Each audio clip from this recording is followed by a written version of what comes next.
ಮಾಡೋಣ ಚಿಲ್ಲಿ ಪನ್ನೀರ್ ಬಿರಿಯಾನಿ ಮಾಡೋಣ. ಪನ್ನೀರ್ ಬಿರಿಯಾನಿ ಬಾ. ಇವತ್ತು ಸಂಡೇ. ನಾನು ಇವತ್ತು ಟಿಫನ್ಗೆ ಏನು ಮಾಡೋಣ ಅಂತ ಇದ್ದೆ. ನನ್ನ ಮಗ ಪನ್ನೀರ್ ಇದೆ ಅಮ್ಮ ಏನಾದರೂ ಮಾಡಿಕೊಡು ಅಂದ. ಹಾಗಾಗಿ ಪನ್ನೀರ್ ಬಿರಿಯಾನಿ ಮಾಡೋಣ ಅಂತ ರೆಡಿ ಮಾಡ್ತಿದ್ದೆ. ಪನ್ನೀರ್ ಕಟ್ ಮಾಡಿ ಅದಕ್ಕೆ ಒಂದು ಸ್ವಲ್ಪ ಉಪ್ಪು ಮತ್ತು ಖಾರದ ಪುಡಿ ಹಾಕಿ ಕಲಸಿಟ್ಕೋಬೇಕು. ಕಲಸಿಟ್ಕೊಂಡು ಒಂದು ಪ್ಯಾನಲ್ಲಿ ಸ್ವಲ್ಪ ಎಣ್ಣೆ ಹಾಕಿ ಅದನ್ನು ರೋಸ್ಟ್ ಮಾಡಬೇಕು ಒಂದು 5 ನಿಮಿಷ. ನೋಡಿ ಈ ಕಡೆ ನೀರು ಕುದೀತಾ ಇತ್ತು, ಅದಕ್ಕೆ ಹಾಫ್ ರೈಸ್ ಮಾಡೋಕ್ಕೆ ಅಕ್ಕಿ ಹಾಕ್ತಾಯಿದ್ದೀನಿ. ಹಾಫ್ ರೈಸ್ ಆದಮೇಲೆ ಅದು ರೆಡಿ ಮಾಡಿಟ್ಕೊಂಡೆ, ಮಸಾಲೆ ರೆಡಿ ಮಾಡಿಕೊಂಡೆ. ಬಿರಿಯಾನಿ ಮಾಡ್ತೀವಲ್ಲ ಅದೇ ಥರ ಮಾಡೋದು. ನೋಡಿ ಈರುಳ್ಳಿ, ಪುದೀನ, ಟೊಮೊಟೊ, ಹಸಿಮೆಣ್ಸಿನ್ಕಾಯಿ ಎಲ್ಲ ರೆಡಿ ಮಾಡಿಟ್ಕೊಂಡೆ.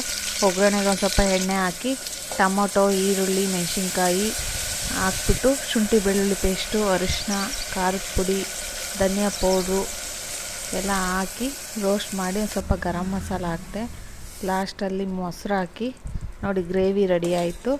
ಅದಕ್ಕೆ ಹಾಫ್ ರೈಸ್ ಮಾಡಿಟ್ಕೊಂಡಿದ್ನಲ್ಲ ಅದು ಹಾಕ್ಬಿಟ್ಟು ಸ್ವಲ್ಪ ಈರುಳ್ಳಿ ರೋಸ್ಟ್ ಮಾಡ್ಕೊಂಡು ಪುದೀನ ಎಲ್ಲ ಹಾಕಿ ಪನ್ನೀರ್ ಇತ್ತಲ್ಲ ಮಸಾಲ ರೋಸ್ಟ್ ಮಾಡಿದ್ದು ಅದನ್ನು ಹಾಕ್ಬಿಟ್ಟು ಮತ್ತು ಇನ್ನೊಂದು ಸ್ವಲ್ಪ ರೈಸ್ ಮೇಲ್ಗಡೆ ಹಾಕಿ ಒಂದು ಸ್ವಲ್ಪ ತುಪ್ಪ ಹಾಕ್ಬಿಟ್ಟು ಮುಚ್ಚಿಟ್ಟೆ. ನೋಡಿ ಎಷ್ಟು ಚೆನ್ನಾಗಿತ್ತು ಗೊತ್ತಾ, ಟೇಸ್ಟ್ ಮಾತ್ರ ತುಂಬ ಚೆನ್ನಾಗಿತ್ತು. ಬಿರಿಯಾನಿ ಥರನೇ ಇತ್ತು. ಇದು ಪನ್ನೀರ್ ಬಿರಿಯಾನಿ ಅಷ್ಟೇ.